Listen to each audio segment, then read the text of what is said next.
നമ്മളുടെ അത്യാവശ്യമാണ്, അല്ലെ? കൂടിയേ തീരും. അതില്ലാതെ മുന്നോട്ട് പോകാൻ ഒരു സ്റ്റെപ്പ് പോലും ഒന്നും മുന്നോട്ട് പോകാൻ പറ്റില്ല. പക്ഷെ പണം ഉണ്ടാക്കിയാൽ മാത്രം പോരാ, ആ പണം കൂടുതൽ ഉണ്ടാക്കിയാൽ മാത്രം പോരാ, പെട്ടെന്ന് ഉണ്ടാക്കണം. ഓക്കെ, അപ്പൊ എന്തിനാ പണം എങ്ങനെ ഉണ്ടാക്കേണ്ടത്? കൂടുതൽ, പെട്ടെന്ന്. അപ്പൊ നമ്മൾ എന്തിനാ വന്നിട്ടുള്ളത്? കൂടുതൽ പണം പെട്ടെന്ന് ഉണ്ടാക്കാൻ, അതും ലീഗലായിക്കൊണ്ട്, ആരെയും പറ്റിക്കാതെ, ആരെയും കണ്ണീരില്ലാത്ത പൈസ, അല്ലെ? അതല്ലേ നമുക്ക് വേണ്ടത്, അല്ലെ? ആരുടെയും ശാപമില്ലാത്ത പണം, അതാണ് നമുക്കിവിടെ വേണ്ടത്.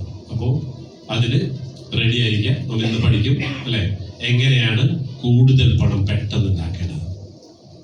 വരുന്ന 5 വർഷത്തിനുള്ളിൽ ജീവിതത്തിൽ എന്തെല്ലാം ആഗ്രഹങ്ങളുണ്ടോ അതെല്ലാം നമുക്ക് നേടിയെടുക്കണം. ഞാൻ 5 വർഷം ഉദ്ദേശിച്ചത് പുതിയ ആളുകളാണ്, പഴയ ആളുകളല്ല. പഴയ ആളിപ്പോ ജോസിയേട്ടനൊക്കെ 5 കൊല്ലത്തെ കോഴ്സ് തീരാനായി, അല്ലെ? അനൂറയ്ക്ക്, പിന്നെ റാഫിയൊക്കെ ആണെങ്കിൽ ഒരു പരിധി സെറ്റായി. ലിൻഡു 3 കൊല്ലം, അല്ലെ? 3 കൊല്ലം. കുറെ പേരൊക്കെ ജയശ്രീ നീഷത്രയും 5 കൊല്ലം, അല്ലെ? ഇവരൊക്കെ തീരാനായി കോഴ്സ്. അപ്പൊ ഈ കോഴ്സ് തീരാനും എന്ത് പറ്റും? അവർക്ക് ഓൾറെഡി കയറി കൊടുക്കും. പക്ഷെ അതിൽ വല്ല വ്യത്യാസം ഉണ്ടെങ്കിലോ, ഇവര് ഏകദേശം എനിക്ക് തോന്നുന്നു 14 പേരല്ലോ അനീഷെ, ടോപ്പ് ലെവലിൽ 14 പേരല്ലേ, അല്ലെ? അതിൽ 1-2 പേര് ഫെയിൽ ആയി കഴിഞ്ഞാൽ അത് ആരും കുഴപ്പമായിരിക്കും? കമ്പനിയുടെ കുഴപ്പമായിരിക്കും, അത് അവരുടെ കുഴപ്പമായിരിക്കും. അതിലെന്തൊന്നും പറയരുത്. ഓക്കെ, ഇവരെ മുന്നോട്ട് അതേമാതിരി ഇന്നിവിടെ 100 എത്ര പേരുണ്ട്? ഇവിടെ 130 പേര് വന്നിട്ടുണ്ട്. 100 പേരൊക്കെ സീറ്റ് ബാക്കി എന്തൊക്കെ സെറ്റാക്കി വെച്ചിട്ടുണ്ട്. അപ്പൊ ഇതില് ഈ 130 പേരില് കുറച്ച് പേര് തോൽക്കും. ആ തോൽക്കുന്നവരുടെ കൂട്ടത്തിൽ നിങ്ങൾ ഉണ്ടാവരുത്. ഓക്കെ, അപ്പോ ഞാൻ 5 കൊല്ലം ഉദ്ദേശിച്ചത് പഴയ കമ്പനിയുടെ ഹിസ്റ്ററി വെച്ചിട്ടാണ്. കാരണം പണ്ട് വിറ്റിരുന്ന സാധനം 3000 രൂപയായിരുന്നു. അത് ഉപയോഗിച്ചിട്ടാണെന്ന് ചോദിച്ചാലേ ഇവിടെ എത്തിയിട്ടുള്ളൂ. പക്ഷെ നിങ്ങളെ സംബന്ധിച്ചിടത്തോളം ഗുണം വെച്ചാൽ 2 കൊല്ലം കൊണ്ട് നിങ്ങൾ എവിടെയാണ് എത്തേണ്ടത് അവിടെ എത്താൻ പറ്റും. കാരണം എന്താ?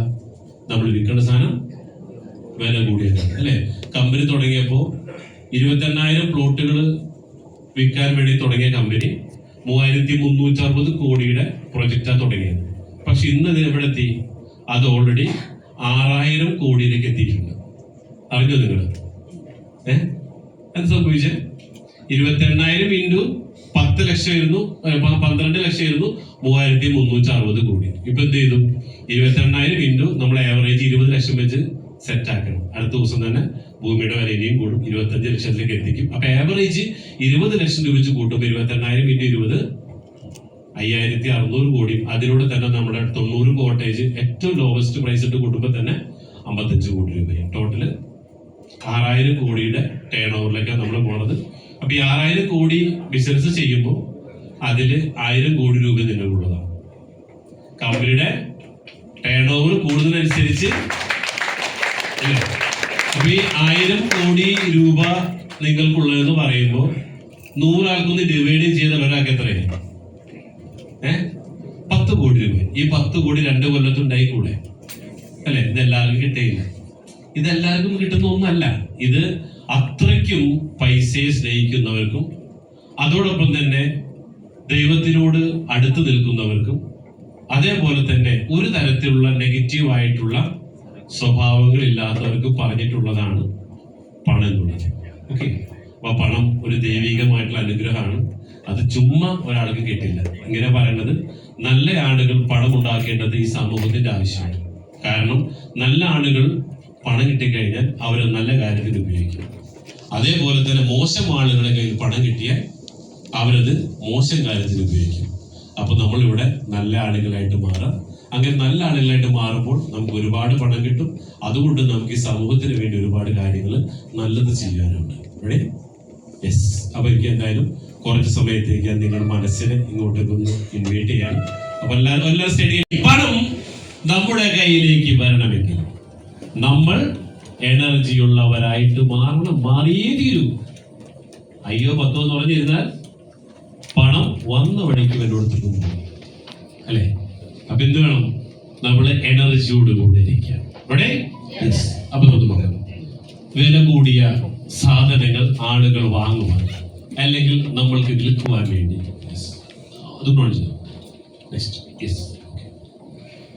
നമ്മൾ പഠിച്ചതാണ് 4 സ്റ്റേജസ് ഓഫ് ലൈഫ്. മനുഷ്യന്റെ ജീവിതത്തിലെ 4 ഘട്ടങ്ങൾ നമ്മൾ പഠിച്ചു അല്ലെ. അത് ഞാൻ സൂമിൽ 2 ദിവസത്തിൽ പഠിപ്പിക്കാൻ കാരണം ഇവിടെ ലൈഫ് ഹാപ്പൻസ് ടു മീ അല്ലെ. ജീവിതം എന്ത് ചെയ്യണമെന്നറിയാതെ എവിടേക്കോ എന്റെ ജീവിതം ഇങ്ങനെ പോയിക്കൊണ്ടിരിക്കുന്നു. എന്താണ് എനിക്ക് വേണ്ടതെന്നറിയില്ല, എന്തിനാണ് എന്റെ ജീവിതം എന്നറിയില്ല, ഇനി എങ്ങോട്ടേക്കാണ് പോണതെന്നറിയില്ല. ഒന്നും അറിയാത്ത ബോർഡില്ലാത്തൊരു ബസ്സിൽ കയറുന്നത് എങ്ങനെ ഉണ്ടാവും അല്ലേ? ബോർഡില്ലാത്തൊരു ബസ്സിൽ കയറുന്നത് എങ്ങനെ ഉണ്ടാവും? എലേമേന്റി ഈ ബസ്സിന് ഡ്രൈവർക്ക് അറിയില്ല എവിടേക്കാ പോകേണ്ടത്, യാത്രക്കാർക്ക് അറിയില്ല എവിടെ പോകേണ്ടത് അല്ലെ. അത്തരത്തിലുള്ളൊരു യാത്ര ചെയ്യുന്നവർ ഇവിടെ ഇരിക്കുന്ന നിങ്ങളും 90% ഈ ഒരു ഘട്ടത്തിലുള്ളവരാണ്. കാരണം നിങ്ങൾക്കറിയില്ല നിങ്ങൾക്ക് എന്താ വേണ്ടതെന്നും നിങ്ങൾക്ക് എവിടേക്കാണ് പോകേണ്ടതെന്നും നിങ്ങൾക്കറിയില്ല. യെസ് ഓർ നോ അല്ലെ. കാരണം ജീവിതം ആരോ നിയന്ത്രിക്കുന്നു അല്ലെ. ഇത്ര നാളും നിങ്ങൾ ഒന്ന് ചിന്തിച്ചു നോക്കുക, 18 വയസ്സ് വരെ നിങ്ങൾ എന്തായിരുന്നു? ആരാണ് നിങ്ങളെ നിയന്ത്രിച്ചത് അല്ലെ? ആര് നിയന്ത്രിച്ചു? മാതാപിതാക്കൾ പറഞ്ഞ് സ്കൂളിൽ പോകാൻ. സ്വന്തം ഇഷ്ടത്തിനാണ് സ്കൂളിൽ പോയത്? അല്ല അല്ലെ. 10ാം ക്ലാസ് കഴിഞ്ഞപ്പോ എന്ത് പറഞ്ഞു? കുറെ പേരോട് കോളേജിൽ പോവാൻ പറഞ്ഞ് പോയി, കുറെ പേര് വേറെ വഴിക്ക് പോയി അല്ലെ. അപ്പോൾ ആരാ പറഞ്ഞേ? വേറെ ആരെയോ നമ്മളോട് എന്തോ പറഞ്ഞു. 25 വയസ്സ് കഴിഞ്ഞപ്പോ അച്ഛൻ പറഞ്ഞു അല്ലെങ്കിൽ അമ്മ പറഞ്ഞു കല്യാണം കഴിക്കാൻ. അപ്പൊ ആരെയോ ഒരാളെ കൊണ്ടുതന്നു ഒരു അല്ലെ, നമ്മളൊരു കല്യാണം കഴിച്ചു. പിന്നെ ആര് നിയന്ത്രിച്ചു നിങ്ങളെ? ഭാര്യ ഭർത്താവിനെയും ഭർത്താവ് ഭാര്യ നിയന്ത്രിച്ചു കൊണ്ടൊരു ജീവിതം. അപ്പോഴും ആരെ നിയന്ത്രണം അല്ലെ? നമ്മുടെ പാർട്ട്ണറുടെ നിയന്ത്രണത്തിൽ.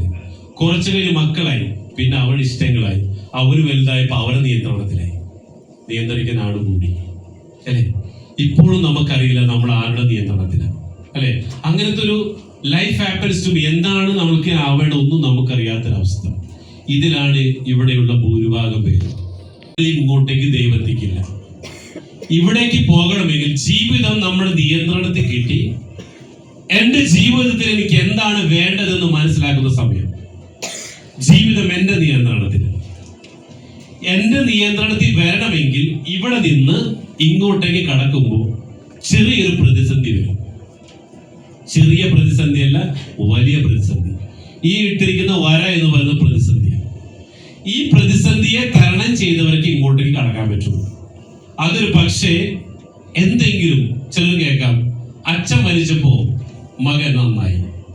അച്ഛൻ മരിച്ചപ്പോ നന്നായതല്ല, അച്ഛൻ മരിച്ചപ്പോ കുടുംബത്തിന്റെ ഉത്തരവാദിത്തം ഏറ്റെടുത്തു ഒരു പ്രതിസന്ധി. അപ്പോഴാണ് സ്വന്തം നിയന്ത്രണം കയ്യിൽ വന്നത്. മനസ്സിലാവുന്നുണ്ടോ അല്ലെ? ഇത്തരത്തിൽ എപ്പോഴെങ്കിലും ഒരു ദുരന്തോ വലിയ പ്രശ്നമോ വരുമ്പോ മാത്രമേ നമ്മൾ 2ാമത്തെ സ്റ്റേജിലേക്ക് എത്തുള്ളൂ. എന്നെ സംബന്ധിച്ച് പറയുകയാണെങ്കിൽ 31 വയസ്സ് വരെ ഞാൻ ഇവിടെ ആയിരുന്നു.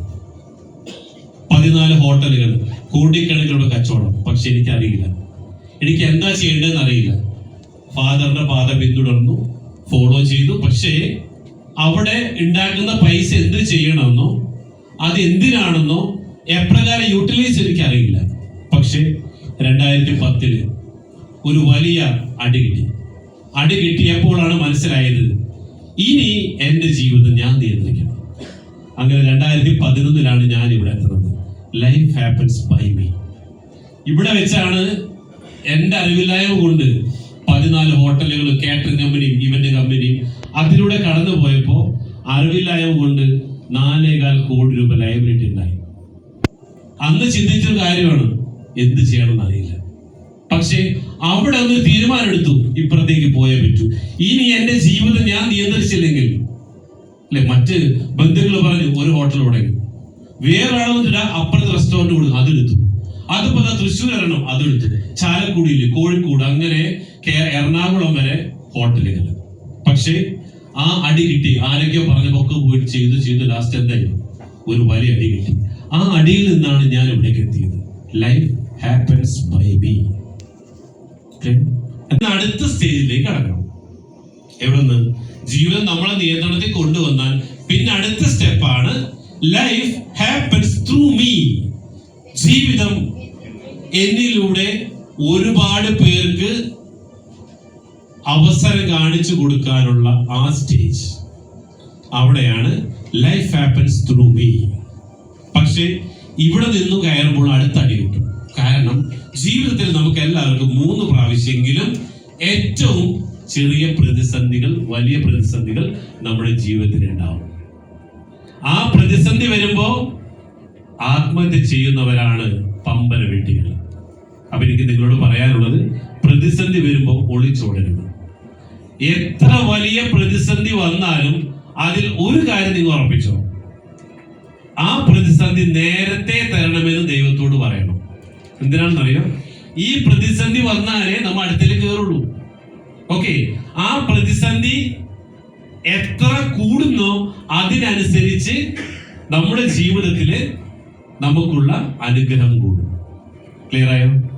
പ്രതിസന്ധിയുടെ ആഘാതം അനുസരിച്ചിട്ടാണ് നമുക്ക് ദൈവം തരുന്നത്. കാരണം ഈ സ്റ്റേജ് അപ്പുറം കടക്കാനുള്ള ശേഷി ഇവനുണ്ടോ ദൈവം നോക്കും. ഓക്കെ, എന്നെ ഒന്ന് നോക്കി. 2010 നല്ല പണിയാ തന്നെ, ഇവിടെ നിന്ന് തീരുമാനമായവരുടെ സമയമാണ്. പക്ഷെ എന്ത് ചെയ്തു? അപ്പുറം കിടന്ന് ദൈവത്തിന് കാര്യം മനസ്സിലായി, ഇവൻ കൊള്ളാം, ഇവനാണ് കുഴപ്പമില്ല. ഓക്കെ, ഇനി ഇവിടെ നിൽക്കുമ്പോഴാണ് അടുത്ത അടി കിട്ടി. ഏതാണെന്നറിയോ? 2024 ഡേറ്റ് എന്തായിരുന്നു? മാധ്യമം പത്രത്തിൽ അല്ലെ, നമ്മള് 3360 പ്രൊജക്ട് തുടങ്ങി. നമ്മളൊരു വലിയ യാത്ര ചെയ്യുമ്പോൾ മാധ്യമം പത്രം, ഒരു അറിവില്ല അവരായിട്ട്, ഒരു പരിചയമില്ല അവരായിട്ട്, ഒരു ശത്രുതയില്ല അവരും. അതും GCC മുഴുവനാ, ഇവിടെ മാത്രമല്ല, മൊത്തം ലോകം മുഴുവൻ എറണാകുളം കേന്ദ്രീകരിച്ചു കൊണ്ടുള്ള ചന്ദന കൃഷി തട്ടിപ്പ്, കേന്ദ്ര അന്വേഷണം. ആഹാ, സത്യം പറഞ്ഞാൽ ഒന്ന് പതറി. പക്ഷേ ആ പതറിയപ്പോ 2 സ്റ്റെപ്പ് ബാക്കിലേക്ക് വെച്ച് എന്താണെന്നറിയോ? 10 അടി മുന്നോട്ട് പോകാൻ അല്ലെ. അങ്ങനെ ആ 10 അടി മുന്നോട്ട് നമ്മൾ വെച്ചു അല്ലെ. അതിനെയും നമ്മൾ അത് ഓവർകം ചെയ്തു. അപ്പോഴാണ് ലൈഫ് ഹാപ്പൻസ് ത്രൂ മീ, ജീവിതം എന്നിലൂടെ ഒരുപാട് പേരെ രക്ഷപ്പെടുത്താൻ പറ്റും എന്ന ഒരു തീരുമാനം നമുക്ക് എടുക്കാൻ പറ്റിയത്. റൈറ്റ്? ഇനി അടുത്തൊരു സ്റ്റേജിലേക്കാണ് നമ്മൾ എത്തേണ്ടത്. ലൈഫ് ആസ് മീ, ദൈവത്തെ പോലെ നമുക്ക് ജീവിക്കാം, ദൈവത്തെ പോലെ. പക്ഷേ ഇവിടെയും ഒരു വരയുണ്ട്. ഞാൻ കയറിയിട്ടില്ല, ഞാനിപ്പോ നിൽക്കുന്നത് ഇവിടെ. പക്ഷേ ഒരു വരയുണ്ട്, ഒരടി വലുത് വരാനുണ്ട്, ഒരു 8ന്റെ പണി കിട്ടാനുണ്ട്. എന്താണെന്ന് അറിയില്ല. ആ പണി പ്രതീക്ഷിച്ചാൽ നിൽക്കണം. ഞാൻ എപ്പോഴും ഇന്നും കൂടെ ഞാൻ പ്രാർത്ഥിച്ചത് ഒരു പണി പെട്ടെന്ന് തരണേയാണ്. കാരണം ആ പണി പെട്ടെന്ന് കിട്ടിയ സമാധാനമായാലും പിന്നെ ഇല്ലല്ലോ വേറെ പണി അല്ലെ. ആ പണി കിട്ടി അതിനെയും കൂടെ ഓവർകം ചെയ്താൽ ആഹാ, നമ്മള് ഹാപ്പിയാ, പിന്നൊരു പൊളിയുണ്ട് അല്ലെ. അപ്പൊ ഇത് പറയണത് ദൈവത്തെ പോലെ ജീവിക്കാൻ. എന്തിനാ ദൈവത്തെ പോലെ ജീവിക്കണം? എന്റെ അടുത്ത് ആരെന്തോ എന്ന് ചോദിച്ചാൽ എനിക്ക് കൊടുക്കണം. അതിനുള്ള പണം, പവർ എന്റെ കയ്യിൽ വേണം. ഓക്കെ, ഒരാളും എന്റെ അടുത്ത് വന്നു കഴിഞ്ഞാൽ, ഞാൻ ഇന്നലെ പറഞ്ഞില്ല, ഞാൻ ഇന്നലെ ഓഫീസിൽ വന്ന പയ്യന് കൊടുത്തത്, ആന്റണി എന്ന് പറഞ്ഞ പയ്യന്, അവന് ഞാൻ കൊടുത്തത് പണമല്ല, അവന് കൊടുത്തത് പവറാണ് അല്ലെ. അവൻ ഇന്നലെ പോയിട്ട് എന്നെ ഉറക്കിയിട്ടില്ല. പലരും ചോദിച്ചു സാർ അടുത്ത വീഡിയോ ഓരോന്ന് അയച്ചു കൊടുക്കാൻ പറയാം. ഓരോ കാര്യങ്ങൾ അവർക്ക് ഇങ്ങനെ അയച്ചു കൊടുത്തോണ്ടിരിക്കും. കാരണം അതിലൂടെ ഒരു പക്ഷേ അല്ലെ അവനൊന്ന് ഉയർത്താൻ പറ്റിക്കഴിഞ്ഞാൽ.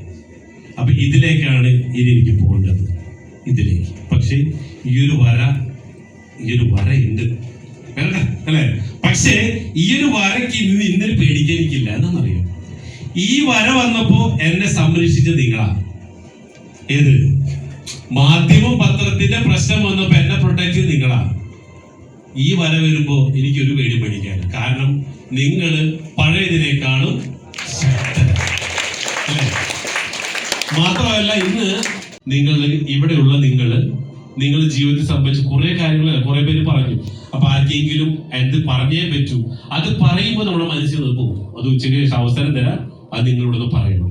എന്റെ അല്ലെ ഈ ഒരു പ്രതിസന്ധി വന്ന സാധനം ഇനി അപ്പുറത്തേക്ക് ഇനി കടക്കണം അല്ലെ. അപ്പൊ ആ പ്രതിസന്ധിയിൽ കടക്കാനുള്ള സമയമായെങ്കിൽ അത് നമുക്ക് കടക്കണം. ഓക്കെ, അങ്ങനെ കടന്ന് നമുക്ക് അവിടെ മുകളില് ലൈഫ് ആസ് മീ, ദൈവത്തെ പോലെ. ലൈഫ് ഹാപ്പൻസ് ടു മീ ആരെ പോലെയാണ്? മൃഗത്തെ പോലെ. ഇപ്പൊ നമ്മൾ ആരെ പോലെയാണ് അല്ലെ? ഒന്ന് ആലോചിച്ച് നോക്കിയേ. Life as A animal, life as God അല്ലെ. ഇതിലേക്ക് എത്തിപ്പെടണം. കാരണം ഇപ്പൊ എന്താണ്?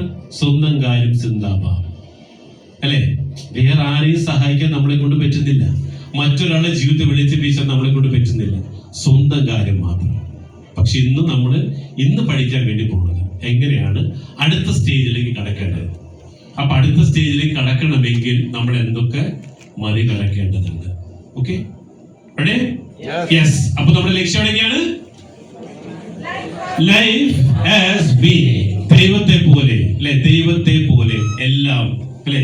ദൈവത്തെ നമുക്കറിയാം, എന്ത് ചോദിച്ചാലും ദൈവം തരുമെന്ന് പറയുന്നുണ്ട്. അതിൽ പ്രത്യേകിച്ച് തെളിവൊന്നുമില്ല. ചില ദൈവം കേൾക്കില്ല. എത്ര നാളായി ദൈവം ഞാൻ നിന്നോട് ചോദിക്കുക, എന്ത് പണിയാ, അല്ലെ? പക്ഷെ അവിടെ എന്താണോ ദൈവത്തെക്കാളും പവർ, എന്ത് ചോദിച്ചാലും കൊടുക്കാൻ പറ്റുന്ന രീതിയിൽ നമുക്ക് മാറും. ഞാൻ ദൈവത്തെ ഓവർടേക്ക് ചെയ്യണതല്ല, ഒരു പക്ഷെ ദൈവത്തെ എല്ലാവരും കൊടുക്കണം, അല്ലെ? സമയം കിട്ടില്ല. നമുക്ക് എന്ത് ചെയ്യണം? നമ്മളിത് വന്നാൽ കൊടുക്കാനുള്ള ദൈവതുല്യരായിട്ടുള്ള മനുഷ്യരായിട്ട് നമുക്ക് മാറണം. Okay, yes. പക്ഷെ അതിന് അങ്ങനെ ആകണമെങ്കിൽ, ഇപ്പൊ ഒന്നാമത്തെ സ്റ്റേജിൽ നിന്ന് രണ്ടാമത്തെ സ്റ്റേജിലേക്ക് കടക്കണമെങ്കിൽ സാധാരണ എംപ്ലോയീസിനെ പറ്റില്ല. റീസൺ എന്താ? കാരണം അതായത് സാധാരണ ഒരു ജോലി ചെയ്ത് കിട്ടുന്ന ആ ഒരു എമൗണ്ട് കൊണ്ട് ഒരിക്കലും രണ്ടാമത്തെ സ്റ്റേജിലേക്ക് കടന്ന് ഇഷ്ടപ്പെട്ട പോലെ ജീവിക്കാൻ നമ്മളെ കൊണ്ട് പറ്റില്ല. എന്താ പറ്റുള്ളൂ? ആ കിട്ടുന്ന വരുമാനം നമ്മൾ നിയന്ത്രിക്കും. റൈറ്റ്? എത്രയാണ് കിട്ടുന്ന വരുമാനം അതിനനുസരിച്ച് ജീവിക്കാൻ പറ്റുള്ളൂ. ജീവിതം എന്റെ നിയന്ത്രണത്തിൽ കൊണ്ടുവന്ന് എനിക്ക് ഇഷ്ടപ്പെട്ടതെല്ലാം വാങ്ങണമെങ്കിൽ രണ്ടാമത്തെ സ്റ്റേജിൽ കിടക്കണം. അതിന് നമ്മൾ ഉണ്ടാക്കിയ ഇപ്പൊ കിട്ടുന്ന കൂലിപ്പണിയുടെ പൈസ പോരാ, ശമ്പളം പോരാ, റിച്ച് ആവണം, അല്ലെ? പൂവറായ പോരാ, നമ്മള് പാവപ്പെട്ടവരായ പോരാ, സമ്പന്നരാവണം, പണക്കാരാവണം.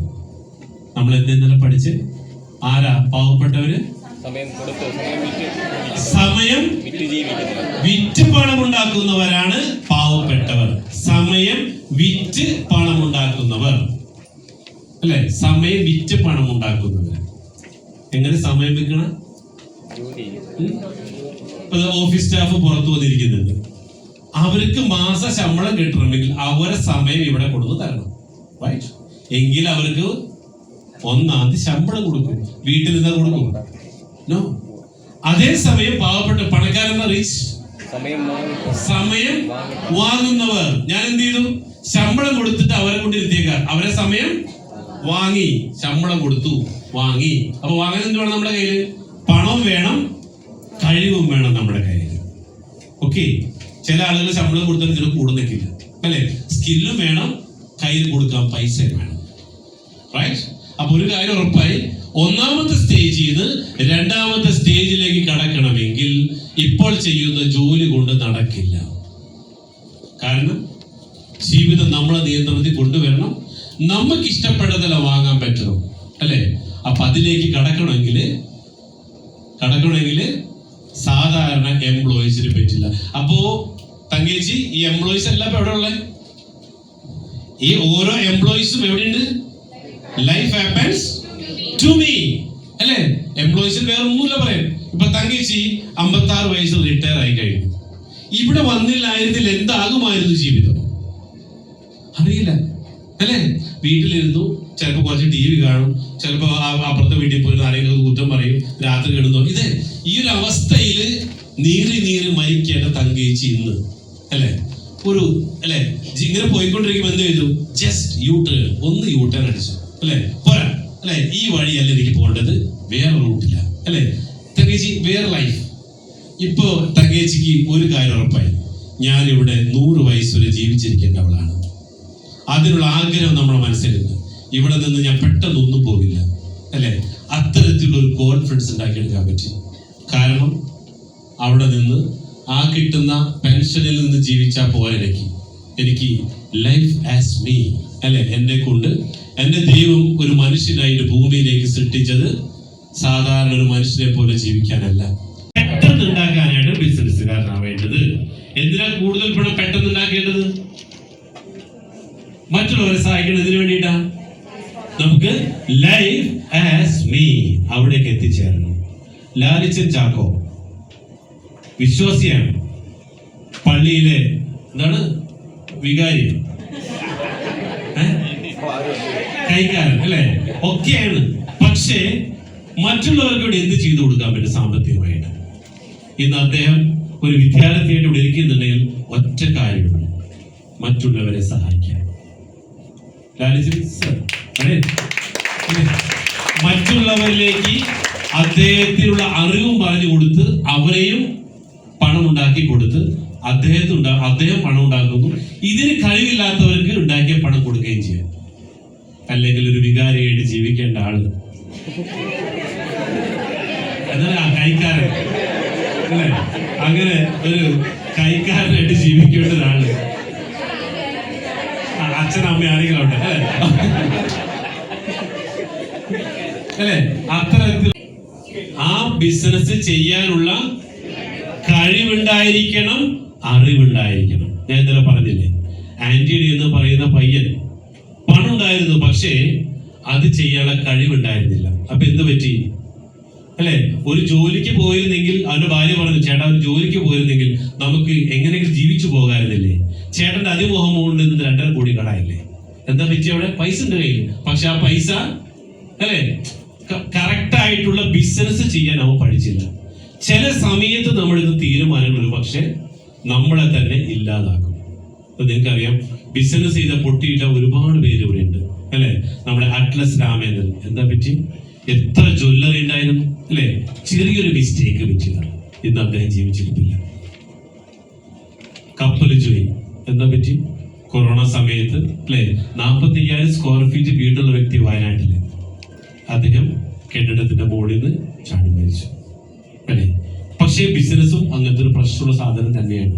നല്ല രീതിയിൽ ഇതിനെ പിടിച്ചില്ലെങ്കിൽ അല്ലെ, ഞാൻ നേരത്തെ പറഞ്ഞു 2010 ഞാൻ അതിനെ അല്ലെ കറക്റ്റ് ചെയ്ത് പിടിച്ചില്ലെങ്കിൽ ഇന്ന് നമ്മൾ തമ്മിൽ ഒരു പരിചയമില്ല. ഞാൻ എവിടെയോ ഏതോ അന്ത്യവിശ്രമം കൊള്ളുന്നുണ്ടാവും എവിടെയെങ്കിലും അല്ലെ. അപ്പൊ അവിടെ നിന്ന് ഇന്നിവിടെ വരാൻ പറ്റിയത് അതിനെ ഓവർകം ചെയ്തുകൊണ്ടാണ്. കാരണം ബിസിനസ് എന്ന് പറയുന്നത് എല്ലാവർക്കും പറ്റിയ പണിയല്ല. അതുകൊണ്ടാണ് 89% ആളുകൾ ബിസിനസ് ചെയ്യാത്ത അല്ലെ. ബിസിനസ് എല്ലാരെ കൊണ്ടും പറ്റില്ല. കാരണം 3500 രൂപയ്ക്ക് എന്റെ കൂടെ ജോലിക്ക് കയറിയവരാണ്, കാറ്ററിംഗ് കമ്പനിയുടെ മാനേജറാണ്. 2010 വന്നപ്പോ 2009 വന്നപ്പോ ഇവർക്ക് തോന്നി മുതലാളി കുറെ പൈസ ഉണ്ടാക്കുന്നു, ഞാനാണ് എല്ലാ പൈസയും പോയി വാങ്ങണത്. ആ സമയത്ത് അവന്റെ ശമ്പളം 70,000 റുപ്പീസ്. വാടകയ്ക്ക് കിടന്നിരുന്ന അവൻ സ്വന്തമായിട്ട് ഒരു വീടുണ്ടാക്കുന്നു. എന്റെ കൂടെ നിന്ന് 2004 അവന്റെ പാല് കാച്ചൽ. 2006 അവൻ സ്വന്തമായിട്ട് കല്യാണം കഴിക്കുന്നു, സ്വന്തമായിട്ട് വീട് വയ്ക്കുന്നു. ഓക്കെ, അതിനുശേഷം കല്യാണം കഴിയുന്നു. 2009 തോന്നി പൊന്മുട്ടിടുന്ന താറാവിനെ പോലെ അല്ലെ, അവന് തോന്നി സ്വന്തമായിട്ട് ചെയ്താലോ. ഇന്ന് അവൻ സ്വന്തം വാപ്പയുടെ ചെറിയൊരു ഹോട്ടലിൽ വെയിറ്ററായിട്ട് നിൽക്കുക. ഞാൻ എന്റെ നല്ല ഇതിലട്ട പറയണത്, ചില ആളുകൾ ചേർന്ന് നിൽക്കുമ്പോൾ നമുക്ക് തോന്നും ഡിപ്പങ്ങട് മറിക്കാൻ അല്ലെ. പക്ഷേ അവിടെ നിന്ന് ഇറങ്ങി കഴിയുമ്പോഴാണ് നമ്മൾ ഒറ്റയ്ക്കായി. അവിടെയാണ് നമ്മൾ മനസ്സിലാക്കേണ്ടത്, ഒരു ബിസിനസ് വിജയിക്കണമെങ്കിൽ നമുക്ക് റോൾ മോഡൽ വേണം, ഒരു മെന്റർ വേണം. ഇതില്ലാതെ ബിസിനസ് ജയിക്കാൻ പറ്റില്ല. അതൊക്കെ വെറും തോന്നലുകൾ മാത്രം. ഇറങ്ങി തിരിക്കുമ്പോൾ നമ്മൾ ഒറ്റയ്ക്കാ അല്ലെ. ഇവിടെ നിൽക്കുമ്പോൾ നമ്മൾ എന്താണ് നമുക്ക് തോന്നുന്നത്? എന്തുകൊണ്ട് എനിക്ക് ചെയ്തുകൂടാ അല്ലെ, എന്തുകൊണ്ട് എനിക്കും ചെയ്തുകൂടാ? റാഫി, ഒന്നാമത്തെ വ്യക്തി ആസിഫ് ആയിരുന്നെങ്കിൽ അവസാനത്തെ വ്യക്തി റഷീദ അല്ലെ, ഷഫീഖെ അല്ലെ. അവൻ എന്റെ കൂടെ നിൽക്കുമ്പോൾ അതേപോലെ തന്നെ വീടുണ്ടാക്കി, കാറ് മേടിച്ചു. പക്ഷെ ഇന്ന് അതെല്ലാം ലോണിലേക്ക് പോയി, എല്ലാ പ്രതിസന്ധിയുടെ ഒക്കത്ത് നിൽക്കണം. 36ാമത്തെ ആണ്. അപ്പൊ 1 മുതൽ ഇല്ല. കാരണം 2009 70,000 രൂപ സാലറി പ്ലസ് ടോട്ടൽ ടേൺ ഓവറിന്റെ 2%, അത് എക്സ്ട്രാ. അല്ലാണ്ട് ഇപ്പൊ വീടൊന്നും ഉണ്ടാക്കാൻ പറ്റൂല്ലോ. ഒന്ന് ആലോചിച്ച് നോക്കിയേ, 3 കോടി ഒരു മാസം കച്ചവടം ചെയ്യുമ്പോൾ അതിന് 2% എത്ര?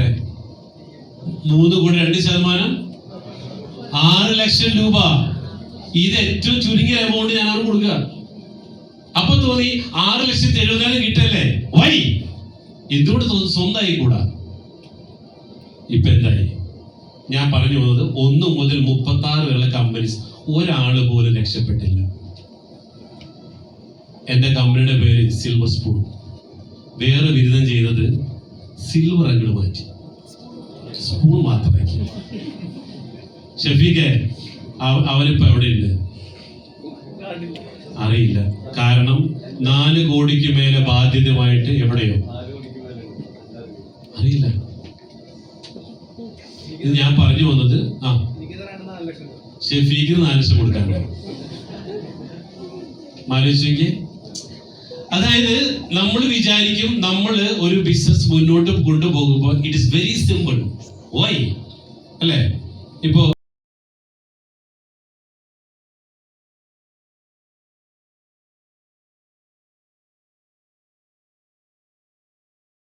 ഇന്ത്യ അറിഞ്ഞതിന്റെ കാരണം എന്താ?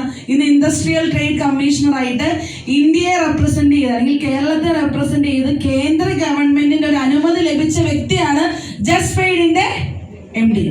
അതുകൊണ്ട് തന്നെ അതേ ബ്രാൻഡാണ് നമുക്കിവിടെ ലഭിച്ചിരിക്കുന്നത്. കഴിഞ്ഞ ദിവസം സാറിനോട് യാത്ര ചെയ്തപ്പോൾ ഞാൻ പറയുമായിരുന്നു, ഇൻഡസ്ട്രിയൽ ട്രേഡ് കമ്മീഷണറോട് നമ്മൾ യാത്ര പോകുന്നത്.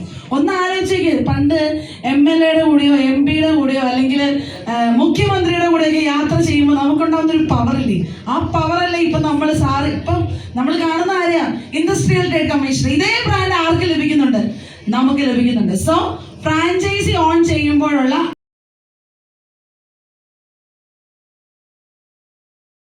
സ്കില്ലാണ് കോപ്പി റൈറ്റിംഗ്. ഇപ്പൊ ഞാൻ പറയുന്ന കാര്യങ്ങളുണ്ട്, നിങ്ങൾക്ക് എന്ത് ചെയ്യാം, ഇത് നിങ്ങളുടെ രൂപത്തിലാക്കിയിട്ട് നിങ്ങൾക്ക് മറ്റുള്ളവരോട് പ്രസന്റ് ചെയ്യാൻ പറയാം. ഓക്കെ, 3ാമത്തെ സ്കില്ലാണ് ക്ലോസിംഗ് സ്കിൽ. എന്താ വയനായിട്ട് ഞാൻ ചെയ്തത്? ഞാനെന്ത് ചെയ്തേ? ക്ലോസിംഗ് അല്ലേ?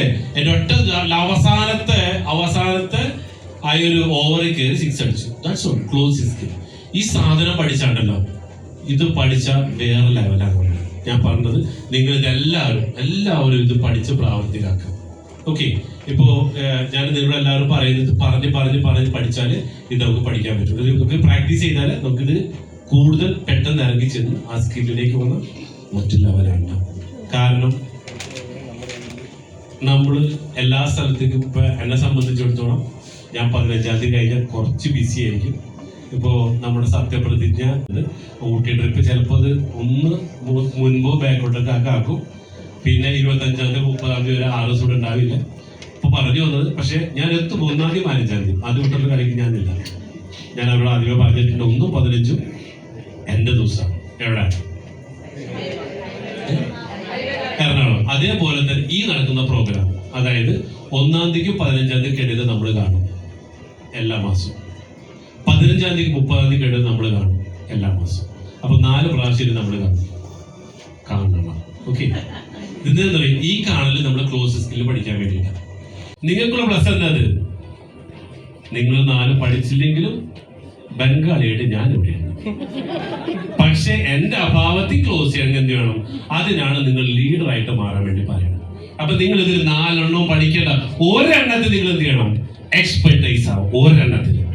ഒരെണ്ണത്തിൽ ഞാൻ ഈ റോഡ് കൈകാര്യം ചെയ്താൽ ഞാൻ പൊളിയാണെന്ന് നിങ്ങൾ പറയണം. റെഡി? മറ്റുള്ളവരും പറയണം. ഏതെങ്കിലും ഒരെണ്ണം ഇത് നിങ്ങൾ ചൂസ് ചെയ്തേ പറ്റൂ. ഓക്കെ, നിങ്ങളുടെ എന്താ പറയുക, കാശ് ചോദിച്ചാൽ ഇല്ല.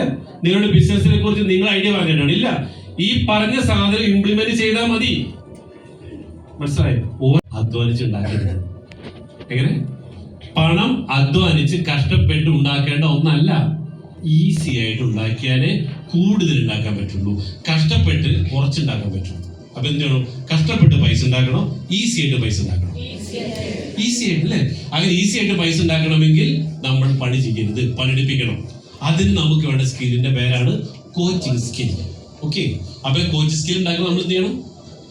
എഴുതുന്ന കാര്യങ്ങൾ, പഠിക്കുന്ന കാര്യങ്ങൾ കറക്റ്റ് ചെയ്ത് പഠിച്ച് മറ്റുള്ളവരോട് പറഞ്ഞു കൊടുക്കാൻ നിങ്ങൾ തയ്യാറാവും. ഇവിടെ യെസ്. അപ്പോ നമ്മൾ പറഞ്ഞു ഫ്രാഞ്ചൈസീസ് 4 തരത്തിലുണ്ട്. പഠിച്ചേ? ഫോക്കോ പഠിച്ചാലോ? അതിലേക്ക് പോകണല്ല? യെസ്. അപ്പൊ ഇനി നമ്മൾ ബിസിനസ്സുകാരനാകുമ്പോ 3 കാര്യങ്ങൾ കൂടെ വേണ്ടതുണ്ട്. ഒന്ന്, മൈൻഡ് സെറ്റ്. ഇങ്ങനെ പറയുന്നത് മില്യനർ മൈൻഡ് സെറ്റ് എന്നാ പറയാം. മില്യനർ എന്താ? മില്യനർ മില്യനർ എന്താ? എല്ലാ വർഷവും 10 കോടി രൂപ അസറ്റ് ഉണ്ടാക്കുന്ന വ്യക്തികളെ വിളിക്കുന്ന പേരാണ് മില്യനർ. ഓക്കെ, അപ്പൊ എല്ലാ വർഷവും 10 കോടി രൂപ ലാഭമുണ്ടാക്കി മാറ്റിവെക്കുന്ന അല്ലെങ്കിൽ അസറ്റ് ഉണ്ടാക്കുന്നതിന് വിളിക്കുന്ന പേരാണ് മില്യനേഴ്സ്. ഈ മില്യനർ ആണെങ്കിൽ ആദ്യം വേണ്ട സാധനത്തിന്റെ പേരാണ് മൈൻഡ് സെറ്റ്. എന്താണ്? എനിക്ക് ഇങ്ങനൊന്നും ജീവിച്ചാൽ പോരാ. ബിസിനസ്സിലേക്ക് ഇറങ്ങിത്തിരിക്കുമ്പോൾ ആദ്യത്തെ ഒന്നാമത്തെ പാഠമാണ് ഇങ്ങനെ ജീവിച്ചാൽ പോരാ. എനിക്ക് ആദ്യത്തെ പോലെ ഇപ്പൊ എഴുതി, രണ്ടാമത്തെ എഴുതിയാൽ മതി, പതുക്കെ മതി, മാറ്റൂല. ഒന്ന് മൈൻഡ് സെറ്റ് ആണ്. അപ്പോ ആ മൈൻഡ് സെറ്റ് ഉണ്ടാക്കി എടുക്കണമെന്ന് വെച്ച് കഴിഞ്ഞാല്, ഇപ്പോ ഗീതേജി ഓൾറെഡി ഒരു ബിസിനസ് ആരത്തിയാണ്, കാറുണ്ട് കയ്യിൽ. ഗീതേജി ആ കാറല്ല, അതാണ് ഏറ്റവും വില കൂടിയ കാർ. ഈ ലോകത്തിലെ ഏറ്റവും നല്ല കാർ അതാണോ? അല്ല, അല്ലേ? ഇതിനേക്കാളും നല്ല പ്രൊട്ടക്ഷൻ ഉള്ളത് നമ്മൾ വാങ്ങണ്ടേ, അല്ലേ? അപ്പൊ അത് വാങ്ങണമെങ്കിൽ ആ മൈൻഡ് സെറ്റിലേക്ക് നമ്മൾ എത്തണം. എന്തിനു വേണ്ടി ഗീതേജി ഇപ്പൊ ഇന്നിവിടെ വന്നു? നിങ്ങൾ ഓൾറെഡി ഒരു കോടീശ്വരിയാണ്, ഒരുപാട് എല്ലാ സെറ്റപ്പും ഓക്കെയാണ്. എന്നിട്ടും എന്തിനു വന്നു എന്ന് ചോദിച്ചാൽ, അല്ലെ, കുറച്ചും കൂടെ കൂടുതൽ പണം ഉണ്ടാക്കണം. മൈൻഡ് സെറ്റ് മാറും, അല്ലെ, മറ്റൊരു തലത്തിലേക്ക്. എനിക്ക് ഒരുപാട് പണം ഉണ്ടാക്കേണ്ടതുണ്ട്, അല്ലെ? ചിലര് രണ്ട് തരത്തിൽ പറയാറുണ്ട്. ഒന്ന്, പൈസ ഉണ്ടാക്കുന്ന ആളുകളെല്ലാം കൊള്ളക്കാരാണ്, പൈസ ഉണ്ടാക്കുന്ന ആളുകൾ മറ്റുള്ളവരെ പറ്റിച്ച് പൈസ ഉണ്ടാക്കുന്നവരാണ് എന്ന് ചിന്താഗതിയുള്ള ആളുകളുണ്ട്, അല്ലെ? പക്ഷേ നമ്മൾ എന്ത് വേണം? പണത്തെ കുറിച്ചിട്ടുള്ള 100% ആ ഒരു മൈൻഡ് സെറ്റ് ഉണ്ടാക്കിയെടുക്കുക എന്നുള്ളതാണ്. പണം എന്ന് പറയുന്നത് ഒരു എനർജിയാണ്. പണം എന്ന് പറയുന്നത് സത്യമുള്ളവരുടെ കൂടെ നിൽക്കുന്ന ഒന്നാണ്. പണം സത്യമല്ലാത്തവരുടെ കൂടെ വരും, പക്ഷെ എന്താണ്? സത്യമുള്ളവരുടെ കൂടെ മാത്രമേ പണം നിൽക്കുള്ളൂ. ഞാൻ ഇതൊക്കെ ഓരോന്ന് ചെയ്ത് പ്രാക്ടീസ് ചെയ്തിട്ട് അത് വിജയിച്ചിട്ട് ഞാൻ പറയും. ഞാൻ ചുമ്മാ ഒന്നും പറയാറില്ല. അത് ദൈവത്തോട് പ്രാർത്ഥിച്ച് കിട്ടും, ദൈവം തരും. അതിന്റെ തെളിവുകൾ എന്റെ ജീവിതത്തിലാണ്.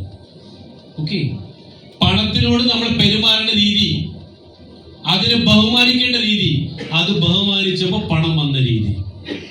ക്ലിയർ? വീട്ടില് അടിയും വഴക്കും ഒഴിവാക്കുക. നിങ്ങൾ പണം വരും ചെയ്യില്ല. കാരണം ഭാര്യയുടെ മുമ്പിൽ ആളാവണ്ടേ. കാരണം ഭർത്താവ് എന്ന് പറയുന്ന വ്യക്തി ഭാര്യ മുമ്പിൽ തോറ്റെങ്കിലോ പോയില്ലേ? ഭർത്താവ് പറയുമ്പോ ഭാര്യ അടിച്ചതിൽ മോശമല്ലേ? ആ സർട്ടിഫിക്കറ്റ് കിട്ടിയില്ലെങ്കിലോ അടിച്ചു നിൽക്കണ്ടേ? അടിക്കുന്നത് ഭർത്താവിനോടേക്ക് ഭാര്യ അടിക്കുന്നുണ്ട്, അല്ലേ? ലിറ്റി കേൾക്കുന്നുണ്ട? അടി, അല്ലേ? അതായത് ഭർത്താവ് ഒന്ന് പറയുമ്പോ ഭാര്യ രണ്ട് പറഞ്ഞില്ലെങ്കിൽ, ഭർത്താവിന് മുമ്പിൽ തോറ്റെങ്കിൽ നാളെ കിട്ടാൻ പോകുന്നു പ്രധാനമന്ത്രിയുടെ സർട്ടിഫിക്കറ്റ് കിട്ടിയില്ലെങ്കിലോ? അല്ലേ ജോലി? ഇങ്ങനെയൊക്കെ സംഭവിക്കണത് നമ്മുടെ കുടുംബത്തിൽ നിന്ന് ഭാഗ്യദേവത വാലും ചുരുട്ടി. നമ്മൾ ചെയ്യുന്ന ഓരോ നീചമായ പ്രവൃത്തി നിങ്ങളെ പിന്നിലേക്ക് നയിക്കും. നിങ്ങളുടെ ഇന്നത്തെ അവസ്ഥയ്ക്ക് കാരണക്കാരൻ നിങ്ങളാണ്. വേറെ ആരെയും ഒരാളെ നിങ്ങൾ തെറ്റ് പറയണ്ട. നിങ്ങളെ വിരൽ ചൂണ്ട് ഇങ്ങനെയല്ല, ഇങ്ങോട്ട് ചൂണ്ട്. ഇന്നത്തെ ഓരോ അവസ്ഥയ്ക്കും കാരണക്കാരൻ നിങ്ങൾ തന്നെയാണ്. ഒന്നിനും വിട്ടുവീഴ്ചയില്ല. അതെ, അല്ലേ? ഇന്നത്തെ ഈ അവസ്ഥയ്ക്ക് കാരണക്കാരൻ നിങ്ങൾ തന്നെയാണ്. ഒരാളെയും പഴിചാരണ്ട. പ്രധാനമന്ത്രി നരേന്ദ്രമോദി ആയതല്ല ഇവിടുത്തെ പ്രശ്നം. കേരളം ഭരിക്കുന്ന പിണറായി ആയതല്ല പ്രശ്നം. നിങ്ങളെ കൊള്ളാണ്ട, നിങ്ങൾ മാത്രം. കാരണം എന്ത് പറയുമ്പോഴും ഇപ്പൊ ഞാൻ ഈ പറഞ്ഞ പോലെ ലിസ്റ്റ് ഉണ്ടാക്കാൻ പറഞ്ഞിട്ട് എത്ര നാളായി, എത്ര പേരെ കയ്യിലുണ്ട്? ഈ പ്രോഗ്രാം അറ്റൻഡ് ചെയ്ത് എത്രാമത്തെ പ്രാവശ്യം? ഒരാളുടെ കയ്യിലുണ്ട്. ഓക്കെ, പകുതി ആൾക്കാരുടെ കയ്യിലുണ്ട്. ഒരു ദിവസം പോലും നിങ്ങളെ കാണാതെ, അല്ലെ? എനിക്ക് നിങ്ങളെ കാണണം. ഞാനും പരമാവധി എന്തുണ്ട് വിസിബിൾ ആവാൻ. കാരണം നിങ്ങൾക്ക് ഒരു തരത്തിൽ കമ്പനിയെ കുറിച്ചിട്ടുള്ള ഒരു നെഗറ്റീവ് വരാതിരിക്കാനാണ്.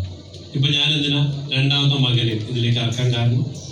എവിടെയും ഒരു ഫോൾട്ട് വരരുത്. അത്രയ്ക്കും പവർഫുൾ ആയിട്ട് നമ്മൾ നിൽക്കണം.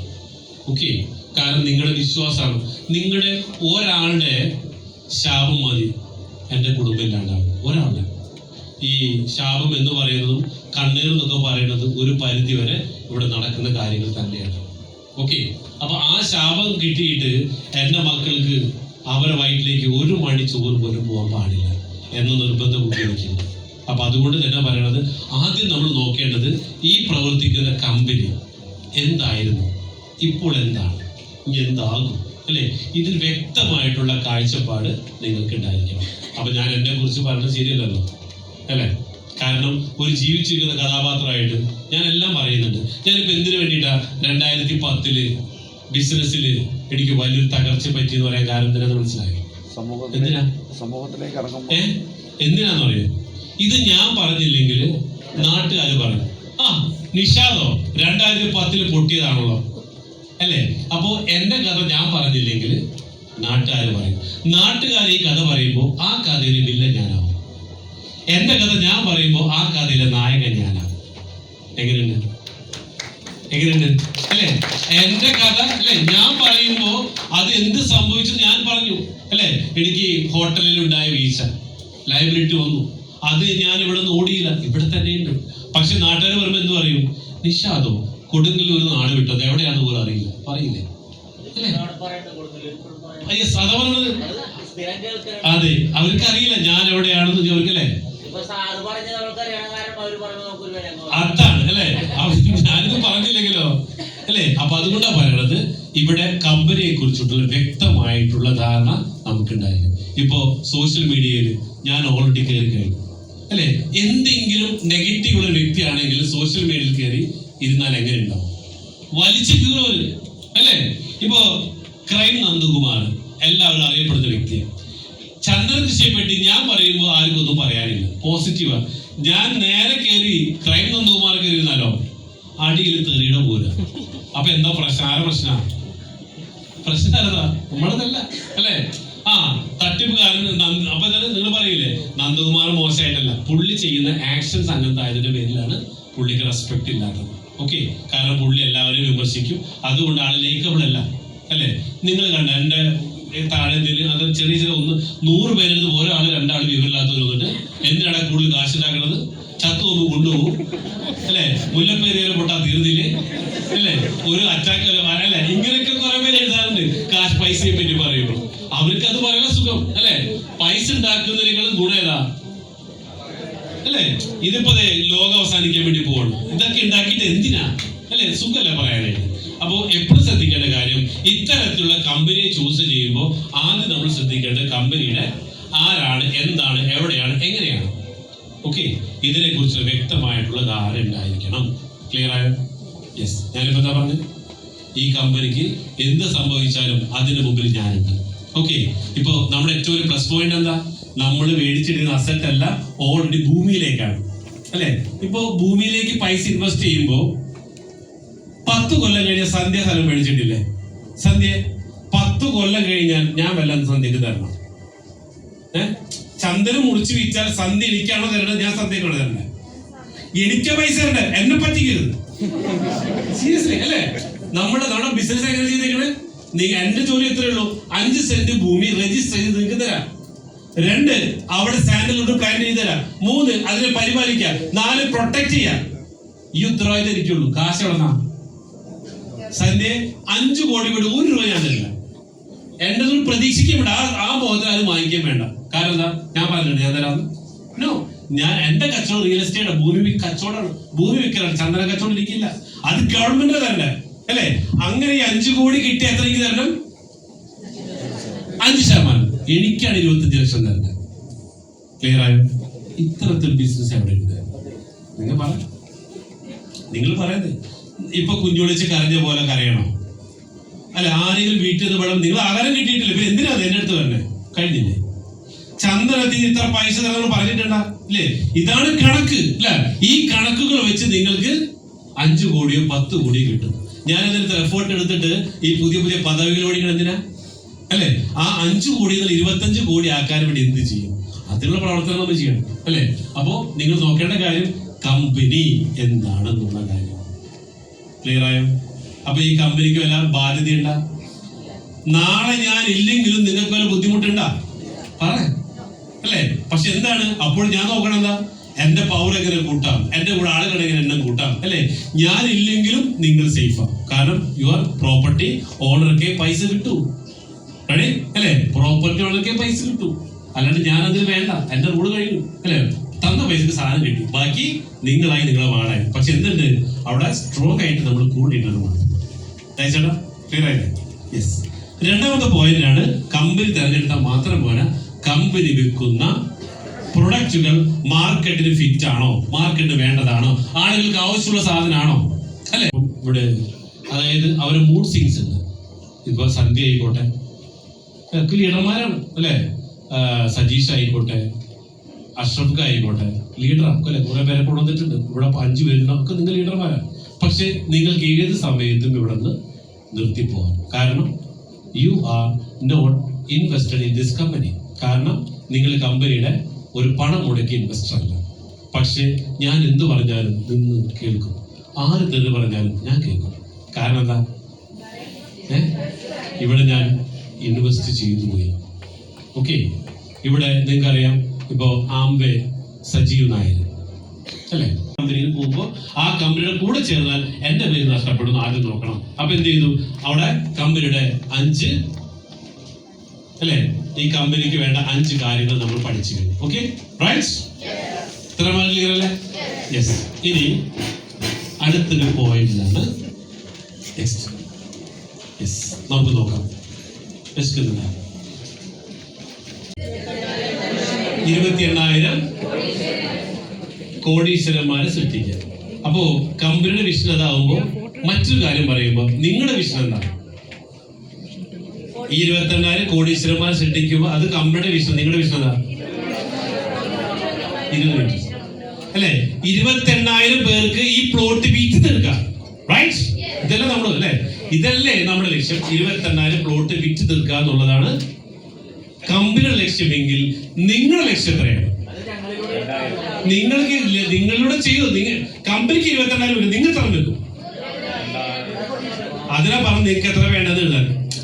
നേരത്തെ പറഞ്ഞ നിങ്ങൾക്ക് എത്ര രൂപയാണ് വേണ്ടതെന്ന് എഴുതണമെങ്കിൽ എങ്കിലേ നിങ്ങൾക്ക് എത്ര വിൽക്കാൻ പറ്റുമെന്ന് മനസ്സിലാവും. അതിൽ പറയണത് ഒന്ന് വിഷൻ അല്ലെ. വിഷൻ എന്ന് പറയുമ്പോൾ എന്താണ്? നമ്മൾക്ക് വ്യക്തമായിട്ടുള്ള ലക്ഷ്യമുണ്ടെങ്കിലാണ് അതിന് വിളിക്കുന്ന പേരാണ് വിഷൻ. അപ്പോഴാണ് നമ്മൾ ഒരു വിഷണറി ആയിട്ട് മാറുന്നത്. വിഷണറി എന്താ? വിഷണറി വിഷൻ കാണുന്ന ഒരാൾ. ഇവിടെ ദൈവം തീരുമാനിക്കുകയാണ് കേരളത്തില് 28,000 കോടീശ്വരന്മാരെ സൃഷ്ടിക്കേണ്ടതുണ്ട്. കാരണം ഒരുപാട് ആളുകൾ ദൈവത്തിന് നല്ലത് ചെയ്യുന്നവരുണ്ട്, പക്ഷെ അവർക്ക് പണം ഉണ്ടാക്കാനുള്ള വഴി അറിയില്ല. അപ്പൊ ദൈവം തീരുമാനിക്കുകയാണ് കുറച്ചു പേർക്ക് എങ്ങനെ പൈസ കൊടുക്കും. അപ്പൊ തീരുമാനിച്ചു നമുക്ക് ഇന്ന് ഏറ്റവും കൂടുതൽ ആവശ്യമുള്ള ഒരു അല്ലെ വൃക്ഷമാണ് ചന്ദനം. ഇതിനു വേണ്ടി ഇത് അങ്ങോട്ട് സെറ്റ് ആക്കിയാലോ അല്ലെ. അങ്ങനെ ദൈവം തീരുമാനിച്ചപ്പോ ഇത് നടപ്പിലാക്കാൻ ആരെങ്കിലും വേണം. ഓക്കെ, അപ്പൊ നടപ്പിലാക്കാൻ വേണ്ടി കുറെ പേരോട് ചോദിച്ചപ്പോ അതിൽ നിന്ന് കറങ്ങി തിരിച്ച് നമ്മളെ കണ്ടെത്തി. ഏത് അല്ലെ? ഇങ്ങനൊരു കമ്പനിയുടെ പ്രവർത്തിക്കുന്നുണ്ട്, അവരെന്ന് കണ്ടെത്തും. ഓക്കെ, അപ്പൊ അങ്ങനെ വിളിക്കുന്ന പേരാണ് ഇന്റഗ്രേറ്റർ. ഓക്കെ, അപ്പോ ഒരു വിഷൻ ഉണ്ട്, ആ വിഷൻ കാണുന്ന വിഷണറി വിളിക്കുന്ന പേരാണ് ദൈവം അല്ലെങ്കിൽ ഓക്കെ വിഷണറി. അപ്പൊ ദൈവം വിഷണറി. അപ്പൊ ദൈവത്തിന് ഇവിടെ വന്ന് നേരിട്ട് ഒന്നും നടപ്പിലാക്കാനുള്ള കഴിവ് ദൈവത്തിനില്ല. Yes or no? അല്ലെ, ദൈവത്തിന് ഒന്നും നടപ്പിലാക്കാനുള്ള കഴിവില്ല. ഉണ്ടോ? ഇല്ല അല്ലെ. ദൈവം എന്ത് ചെയ്യുള്ളൂ? ഇത് ഓരോരുത്തരിലൂടെ നടപ്പിലാക്കുള്ളൂ. ഇപ്പൊ കാണുന്ന ലൈറ്റ് ആര് കണ്ടുപിടിച്ചതാ? Thomas Alva Edison. എന്താ ദൈവം ബൾബ് കെട്ടിയിറക്കാണ്ടിരുന്നെ അല്ലെ? ദൈവത്തിന് അങ്ങനെ ചെയ്തുകൂടായിരുന്നോ? നോ, ഇത് എഡിസണിലൂടെ ഇവിടെ കൊണ്ടുവന്നു. മൊബൈൽ ഫോൺ ആര് കണ്ടുപിടിച്ചു അല്ലെ? ഇങ്ങനെ ഓരോന്നും ഓരോരുത്തരും കണ്ടുപിടിച്ചതാ.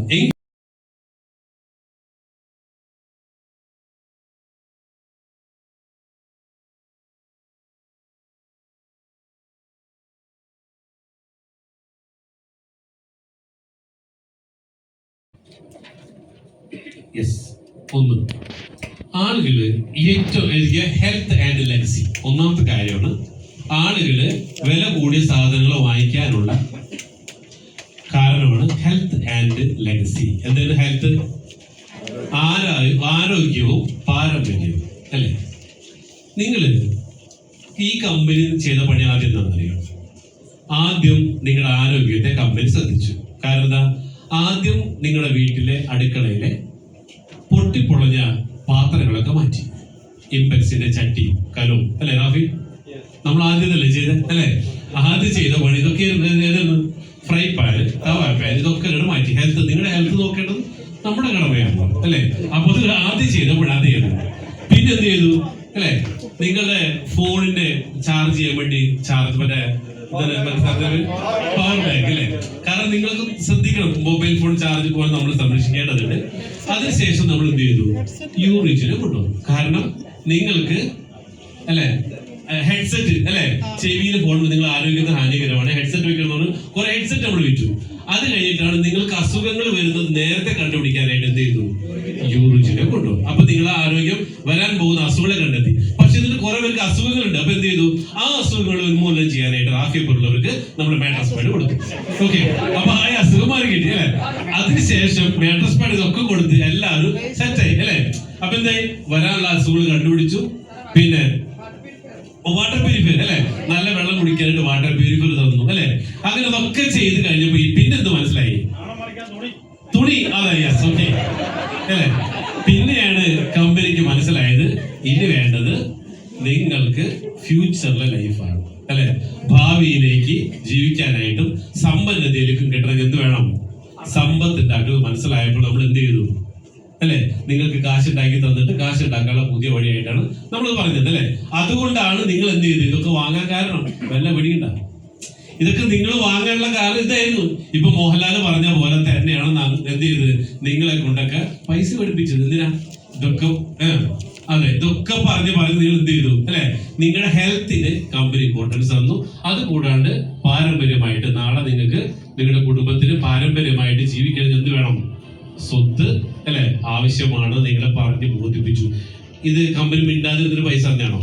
അല്ല, നിങ്ങളെ പറഞ്ഞ് കൺവിൻസ് ചെയ്ത്. ഇപ്പൊ സന്ധ്യാരീഷ പൈസ കയ്യിൽ വെച്ചിട്ട് വാങ്ങിയതാണത് അല്ല അല്ലെ, പൈസ ഉണ്ടാക്കി എങ്ങനെയോ കണ്ടെത്തി വേണം. അതേപോലെ തന്നെ ഇപ്പൊ എനിക്ക് പവർ കിട്ടണമെങ്കിൽ എന്ത് വേണം, ഇപ്പൊ എനിക്ക് പവർ കിട്ടണമെങ്കിൽ കാശ് വേണം. ഓക്കെ, അപ്പൊ എല്ലാവരുടെ കയ്യിലും പൈസ കിട്ടും. വേഗം എടുത്ത് വന്നാൽ എനിക്ക് കുറച്ച് പവർ കിട്ടുമ്പോൾ ബാക്കിയുള്ള 8 കാര്യങ്ങൾ പറയാം. ഓക്കെ, അപ്പൊ 7 കാര്യങ്ങളുണ്ട്. അപ്പൊ വേഗം പോരട്ടെ. യെസ്, ജസ്റ്റ് പെയ്ഡ് കമ്പനി എന്താ ചെയ്യുന്നത്? മമ്മൂട്ടിനെ അവാർഡ് ദുബായി പോയിട്ട് വാങ്ങി, മോഹൻലാലിന്റെ വാങ്ങി, ചിരാഗ് പാസ്വാന്റെ വാങ്ങി അല്ലെ. ഇതെന്താ സംഭവം? Recognition and popularity. ഇത് ഇഷ്ടപ്പെടാത്ത ആരുമില്ല. ഇത് ഞാൻ എന്തിനാ വാങ്ങണെന്നറിയോ? ഇത് ഞാൻ വാങ്ങുമ്പോ നിങ്ങളുടെ മനസ്സിൽ നിങ്ങൾ വാങ്ങിയ പോലെയാണ്. ഓക്കെ, അപ്പൊ ഇത് റെക്കഗ്നേഷൻ കിട്ടുന്നത് നിങ്ങൾക്ക് എന്താ ഗുണം? സരയു ഉദ്ഘാടനം ചെയ്യുന്ന എന്റെ കോട്ടേജ്. ക്ലിയർ ആയ? നാളെ നിങ്ങൾ പറയേണ്ടത് നിങ്ങളുടെ കോട്ടേജിന്റെ ഉദ്ഘാടനം സരയു ചെയ്യാൻ പോണ അസുത നിങ്ങൾ വിളിക്കണം. അതെ, വയനാട്ടിൽ പ്രോഗ്രാം ഉണ്ട്. എന്താ? അതെ, എന്റെ ഒരു കോട്ടേജ് ഉണ്ട്. എന്നിട്ട് അവിടെ 90 കോട്ടേജ് ഉണ്ട്. ആദ്യത്തെ ഉദ്ഘാടനമാണ്, അത് എന്റേതാണ്, അതിന്റെ പാർട്ണറാണ് ഞാൻ. അതിൽ ഉദ്ഘാടനം വരുന്നുണ്ടോ? എന്തിനാ വിളിക്കണേ? ഉദ്ഘാടനം കാണാനാണോ? നോ അല്ലേ, നമ്മുടെ പ്രൊജക്ട് കാണിക്കാൻ വേണ്ടിട്ടാ അല്ലെ. അങ്ങനെ കാണിച്ചുകൊണ്ട് എന്ത് ചെയ്യാം. അപ്പൊ എന്തോടെ കിട്ടി? അതിന് കിട്ടുന്ന സാധനത്തിന്റെ പേരാണ് റെക്കഗ്നേഷൻ അല്ലെ.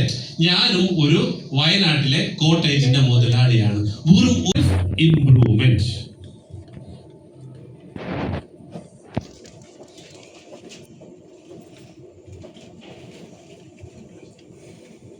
Self improvement. കസ്റ്റമർ പറഞ്ഞു കൊടുക്കണം. നിങ്ങൾക്ക് 1 ലക്ഷം ഇൻവെസ്റ്റ് ചെയ്യുമ്പോൾ ഇതിന് ശേഷം നിങ്ങൾ ഇത് എങ്ങനെ, ഈ പണത്തെ കിട്ടിക്കഴിയുമ്പോൾ ഇത് എങ്ങനെ ചെലവാക്കണം, അതുവരെ ഇവിടെ പഠിപ്പിച്ചത്. ഫിനാൻഷ്യൽ മാനേജ്മെന്റ് വരെ ഇവിടെ പഠിപ്പിക്കാനുള്ള മെന്റർഷിപ്പ് നമുക്കിവിടെ അവൈലബിൾ ആണ് എന്നുള്ളത്. ചിലവർക്ക് ഇപ്പൊ സാർ പറഞ്ഞു, ഒരുപാട് പേർക്ക് ഓരോരോ കാരണങ്ങളാണ്. ചിലവർക്കുള്ള കാരണം എന്ന് പറഞ്ഞാൽ ഈ പണം ഞാൻ മേടിച്ചിട്ട് അല്ലെങ്കിൽ ഉണ്ടാക്കിയിട്ട് ഞാൻ എന്ത് ചെയ്യണം എന്നുള്ളത് ചിലർക്ക് അറിയത്തില്ല.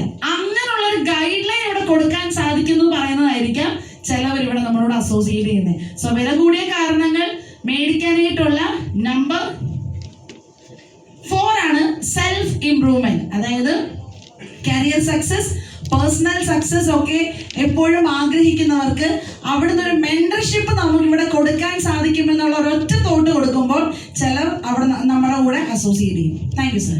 യെസ്, പഠിപ്പിച്ചു തരാൻ 2 കാര്യങ്ങളാണ്, സേവിങ് മണി ആൻഡ് ഇൻവെസ്റ്റിംഗ് മണി. ഈ 2 കാര്യങ്ങൾ നമ്മളെ പഠിപ്പിച്ചു തന്നില്ല. ഇത് എന്തുകൊണ്ടാണ് സ്കൂളിൽ നിന്ന് പഠിപ്പിച്ച് തരാഞ്ഞെന്ന് ചോദിച്ചാൽ ആർക്കെങ്കിലും അറിയാം എന്താ കാരണം? പഠിപ്പിക്കുന്ന ടീച്ചർമാർക്ക് ഇതറിയില്ല.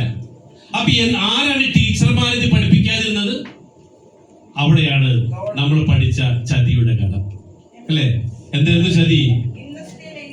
അതായത് പണ്ടിവിടെ വ്യാവസായിക യുഗം വന്നപ്പോ ബ്രിട്ടീഷുകാര് ഫാക്ടറിയിലേക്ക് തൊഴിലാളികളെ പണിക്കെടുക്കുന്നു. പക്ഷേ ഈ തൊഴിലാളികളെ പണിക്കെടുക്കാൻ വേണ്ടി അവർക്ക് അഭ്യസ്ത വിദ്യരായിരുന്നു. അപ്പൊ അവർക്ക് വിദ്യാഭ്യാസം കൊടുക്കാൻ വേണ്ടിയിട്ടാണ് ഇവിടെ സ്കൂളുകൾ തുടങ്ങി ടീച്ചേഴ്സിന് പറഞ്ഞ സിലബസിൽ അവര് പറയുന്നത് മാത്രമേ പഠിപ്പിക്കാൻ പാടുള്ളൂ. ഓരോരുത്തരെയും പറഞ്ഞു നിങ്ങൾ പഠിച്ച് പണിക്ക് പോയാൽ മതി, ജോലിക്ക് പോയാൽ മതി, വേറെ ഒന്നിനെ കുറിച്ചും അവർ പഠിപ്പിച്ചില്ല. കാരണം ഇവിടെ വേണ്ടത് മുതലാളിമാർക്ക് തൊഴിലാളികളെയാണ്. പണിക്കാളെ കിട്ടണം. കാരണം ഇവിടെ ബാങ്ക് എംപ്ലോയീസ് എന്താ പണി? ഞാൻ എന്ത് ചെയ്യും, മക്കളെ കെട്ടിക്കാൻ എന്ത് ചെയ്യും, മക്കളുടെ ഉപരിപഠനത്തിന് എന്ത് ചെയ്യും അല്ലെ. ഇത്തരത്തിലുള്ള ഒരുപാട് ഫ്രസ്ട്രേഷൻസ് നമുക്കുണ്ട്.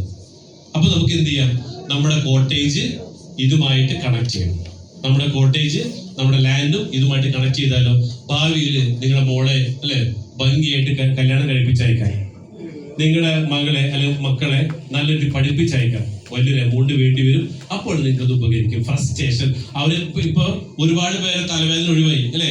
ഇപ്പൊ റാഫി വളരെ ഫ്രീ ആണ് മക്കളെ കെട്ടിക്കാനായിട്ട് അല്ലെ. അവിടെ ഓൾറെഡി സെറ്റ് ആയി കഴിഞ്ഞു അല്ലെ. അല്ലെ ഇപ്പൊ മരങ്ങൾ വളരുന്നു. അപ്പൊ നമുക്ക് എന്ത് കിട്ടി, ഒരു ഫ്രസ്ട്രേഷൻ ഒഴിവാണ്. പണ്ട് ഞാൻ റാഫിയെ വൈഫ് എന്തെങ്കിലും ചീത്ത പറഞ്ഞേക്കാം, ഇപ്പൊ പൈസ ഉണ്ടാക്കാം ക്ഷാമം. അതായത് ഇത് ഏറ്റവും കൂടുതൽ ഉപയോഗിക്കാൻ പറ്റിയ പോയിന്റ് ആണ്. ഓഗസ്റ്റ് 15-ാം തീയതി നമ്മൾ ലോഞ്ചിങ്ങിനോടനുബന്ധിച്ച് കോട്ടേജിന്റെ വില 65 ആക്കാണ്. ആകെ 90 ഉള്ളൂ. പക്ഷെ 90 ഇത് പെട്ടെന്ന് തീരാനുള്ള സാധ്യതയുണ്ട്. ഇത് ആദ്യം ഈ കോട്ടേജ് 90 പണിയുന്നുള്ളൂ, വേറെ ഇല്ല. പക്ഷെ ഇല്ല എന്ന് പറഞ്ഞാലും ക്ലിയറായ നമ്മൾ പറഞ്ഞു 2 സാധനം ഉണ്ടാവില്ല അല്ലെ. ഇനി ബാക്കിയൊക്കെ പുതിയ പ്രൊജക്ട് വന്നിട്ടൊക്കെയാണ് ഇപ്പോൾ ഇത് 90 ഫിലിം സ്റ്റാർ ഉദ്ഘാടനം ചെയ്യണത്. അപ്പൊ അതിൽ ആദ്യത്തെ ഉദ്ഘാടനമാണ്. ഇതോടുകൂടി തന്നെ ചിലപ്പോൾ 90 ഫിലിം സ്റ്റാർ എടുത്ത് കഴിഞ്ഞാൽ തീരുമാനം. എങ്ങനെ? ഇതിപ്പോ ഒരാൾ ഉദ്ഘാടനയാണ്, ബാക്കിയുള്ള കോട്ടയം ബാക്കി 72 ഉള്ളൂ. ബാക്കിയുള്ള മൊത്തം ഇവരുടെ ഒഴിച്ചു പോയാൽ പോയില്ലേ അല്ലെ. ഇപ്പൊ സരയു വരുന്നു, സരയു വരുമ്പോൾ സരയു ഒന്നെടുത്തു. ഓക്കെ, ബാക്കി അവരുടെ സംഘടന 560 പേരുണ്ട്. ബാക്കി എത്ര ഉണ്ട്? ഫിലിം സ്റ്റാറിന്റെ കയ്യിൽ നല്ല രീതി ഏകദേശം പൈസ ഉള്ള ആൾക്കാർ 250 പേരുണ്ട്. അവര് തീരുമാനത്തെ തീർന്നില്ലേ? അവരെന്ത് വേണം? സ്കേഴ്സിറ്റി അല്ലെ, ലഭ്യത കുറവുണ്ട്. ഇത് പെട്ടെന്ന് ഇന്നലെ റാഫി പറഞ്ഞിട്ട് ദുബായിലാണ് വന്നിരുന്നു. അവിടെ 300 അറബിയുടെ പ്രോഗ്രാമാണ്, അറബിയാണ് മാത്രം. എങ്ങനെ ഉണ്ടാവും? ഇത് ഓരോ അറബി 5-10 വെച്ച് മേടിച്ചെങ്ങനെ? അങ്ങനെ പറയുന്നത് ഓരോരുത്തരും 5-10 മേടിച്ചോളാം ദുബായിൽ വെച്ചിട്ട് തീരും. അപ്പോ ഇത് ലഭ്യത കുറവുണ്ടാവും. അതും കൂടെ നമ്മള് മനസ്സിലാക്കിയിട്ട് കസ്റ്റമർ പറയാം. Okay, yes. അപ്പോ നമ്മൾ പഠിച്ചു health and legacy. Reason number 2 money and power. Reason number 3 recognition rewards. Number 4 self improvement. 5 entertainment fun. 6 mistakes. 7 success and competition.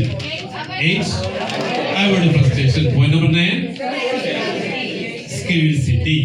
Okay, അപ്പൊ ഇത്രയും കാര്യങ്ങളാണ് നമ്മൾ മെയിൻ ആയിട്ട്.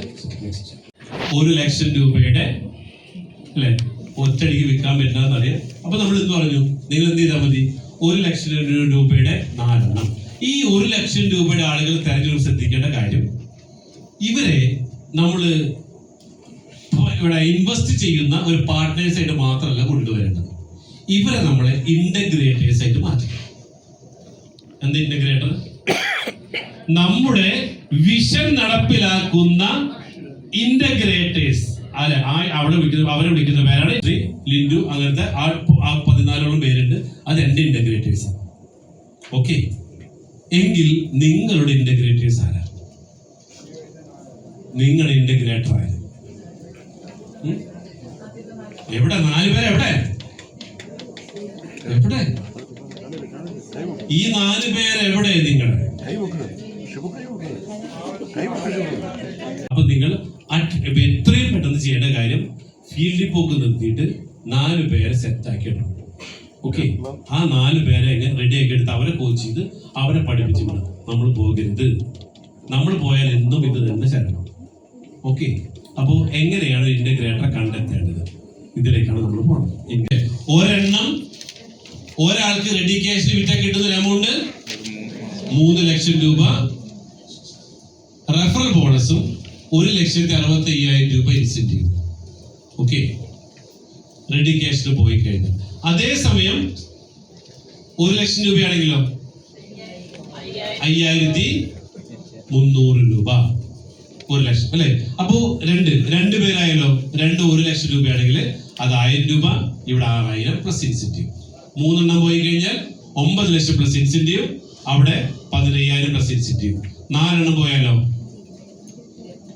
4 എണ്ണായില് 21,12,000, അവിടെ വരുമ്പോൾ 23,600.